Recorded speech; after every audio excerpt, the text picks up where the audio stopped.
Selamat datang kembali di pembahasan kita. Hari ini kita mau fokus ke satu latihan praktis nih dari buku The Seven Sigma Mindset. Tepatnya bab 21, latihan 1. Lakukan sesuatu yang baru setiap hari. Sumber kita ya bab ini. Misi kita gimana ya? Menggali lebih dalam lah bagaimana praktik harian yang kelihatannya sepele ini bisa jadi kunci gitu untuk mengasah kelenturan mental kita. Buku ini kan intinya soal menyeimbangkan kebiasaan, habitual thinking itu, dengan pemikiran bebas, free thinking, biar lebih produktif, lebih puas katanya. Nah, sebelum masuk latihannya nih, mungkin bisa dijelasin sedikit apa sih sebenarnya inti Seven Sigma Mindset ini? Kok beda ya sama Six Sigma yang biasa kita dengar? Iya, konsep kuncinya memang menarik dan beda. Kalau Six Sigma di industri kan fokusnya mengurangi cacat ya, lewat proses yang ketat banget. Nah, Seven Sigma Mindset ini justru soal mencapai performa mental puncak lewat fleksibilitas. Jadi kemampuan kita buat gonta-ganti cara berpikir gitu. Latihan-latihan di bagian IV buku, termasuk yang ini nih, itu dirancang khusus biar kita nggak kaku, nggak terpaku sama pola pikir lama. Tujuannya yaitu bantu kita terus geser fokus dari peta mental kita, asumsi-asumsi kita lah, ke wilayah, ke realitas yang sebenarnya kita hadapi. Latihan harian ini salah satu cara melatihnya. Oke. Jadi lebih ke kelenturan ya, bukan kekakuan. Menarik. Nah, sekarang kita masuk ke latihan 1. Lakukan sesuatu yang baru setiap hari.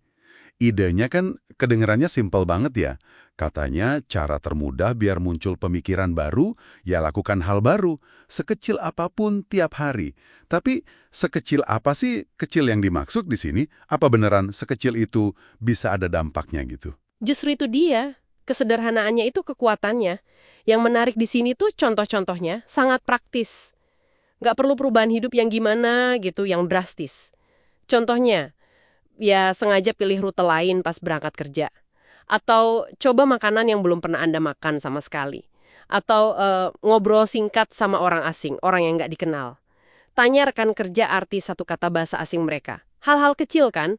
Atau sesekali coba jalan tanpa alas kaki di rumput mungkin. Geser sedikit aja tata letak perabotan di kamar. Iya. Atau mungkin kalau biasanya naik motor, coba naik angkot gitu ya. Atau sebaliknya. Tepat sekali. Bisa juga coba resep masakan baru, atau sedikit aja ubah urutan rutinitas pagi, dengerin musik yang, wah ini genre apa nih, nggak pernah dengar sebelumnya. Makan siang di warung sebelah yang belum pernah dicoba padahal tiap hari lewat. Atau, ini nih, sesederhana mengajukan pertanyaan di rapat yang biasanya nggak kepikiran atau nggak berani ditanyain. Ini semua cara-cara konkret, gampang banget dilakuin, buat secara aktif ganggu lah autopilot kebiasaan kita itu. Nah, ini dia nih bagian yang menurut saya paling kena. Mungkin Anda, pendengar kita, mikir, apa sih gunanya ganti rute? Apa efeknya dengerin musik aneh? Tapi kalau kita sambungin lagi ke ide peta dan wilayah tadi, gimana sih persisnya tindakan kecil ini bisa bantu? Kok bisa? Gini cara kerjanya sederhananya ya, pas Anda melakukan sesuatu di luar rutinitas, misalnya ambil rute baru tadi, Anda tuh dipaksa buat perhatiin wilayah, lingkungan nyata di sekitar Anda. Bukan lagi ngandelin peta mental yang udah, ya gitu-gitu aja di kepala. Anda jadi lihat toko baru, jalanan yang beda, orang-orang lain. Ini secara otomatis memutus ketergantungan kita pada asumsi lama. Tiap belokan baru ini, sekecil apapun itu kayak latihan mikro buat kalibrasi ulang peta mental Anda, biar lebih pas sama realitas. Oh, jadi kayak latihan mindfulness gitu ya, tapi lebih ke realitas sekitar, bukan cuma cari sensasi baru doang. Terus, untungnya buat Anda, pendengar kami, apa dong? Sumber kita bilang, kalaupun ide baru itu ternyata, nggak enak atau nggak cocok, ya nggak apa-apa, cuma sekali coba ini kan. Paling nggak Anda udah melatih otot mencoba hal baru itu. Ah, ini bisa besar.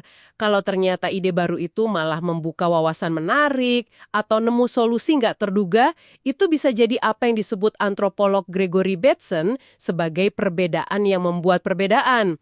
Jadi sebuah input kecil gitu tapi memicu efek yang signifikan nanti ke depannya. Bateson kan mempelajari sistem ya, jadi konsep ini relevan banget. Perubahan kecil bisa berdampak besar. Kalau kita tarik ke gambaran lebih besar lagi, latihan harian ini pelan-pelan numbuhin pola pikir yang lebih adaptif, lebih inovatif, nggak gampang kejebak kebiasaan. Jadi lebih kayak burung gereja lah dalam analogi buku ini, yang cerdik cari cara baru, bukan kayak merpati yang ya matuk di situ-situ aja. Oke. Jadi intinya bukan cuma ngelakuin hal baru ya, tapi membangun kemampuan untuk terus-menerus ngecek, cara pandang kita ini masih nyambung nggak sih sama kenyataan? Lakukan satu hal baru setiap hari, sekecil apapun, sebagai cara melatih kelenturan mental kita. Keterbukaan pada kemungkinan-kemungkinan baru. Nah, sebagai penutup nih, mungkin ada satu hal yang bisa Anda renungkan. Coba pikirkan perubahan super kecil apa, benar-benar remeh-temeh deh, yang bisa Anda coba lakukan hari ini atau besok. Buat sedikit aja menyimpang dari jalur biasa Anda. Nggak usah yang heboh. Mungkin coba sikat gigi pakai tangan kiri kalau biasanya kanan. Atau baca rubrik koran yang biasanya Anda lewatin gitu aja. Pikirkan potensi kejutan atau pemahaman baru yang bisa muncul. Bukan dari tindakannya itu sendiri ya, tapi dari kesediaan Anda untuk ngambil belokan kecil itu. Nah, itu dia inti latihannya.